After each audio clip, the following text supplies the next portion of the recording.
I was in a little cafe sitting at the counter, and two college girls were waiting for a booth when a father and daughter came in. The little girl was maybe about 4, dressed head to toe like a Disney princess, complete with the tiara.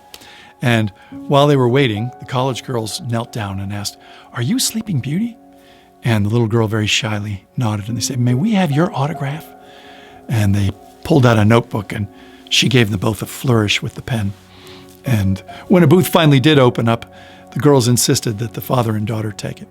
And then the only open seats were at the counter next to me, and so the gals took those, and I remarked to them what a sweet thing that was to do, the autograph and letting the father and daughter have the booth.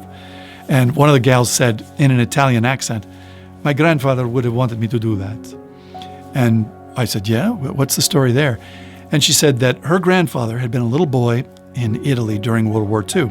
And after the war, one of the American GIs that had been stationed near their village was sort of famous for all the little courtesies that he would perform for the villagers. Little favors and little gifts and little fixes to things, and he just left a smile wherever he went. And they nicknamed him Rino, which I guess was short for rhinoceros, because not only was he stocky, but he had a very big nose. And anyway, she said that after the war in Italy, a lot of scores got settled between civilians, sometimes political, sometimes personal. And her grandfather's family had been on the receiving end of some armed men who'd come about some old vendetta, and that the only thing standing between the family and these armed men was the American GI. Now, normally the villagers might have minded their own business, but the young Rino had become so popular with the town that they formed a wall around him as he protected the family. And I guess this had the effect of making it look like the family was under the protection of both the U.S. Army and the entire village.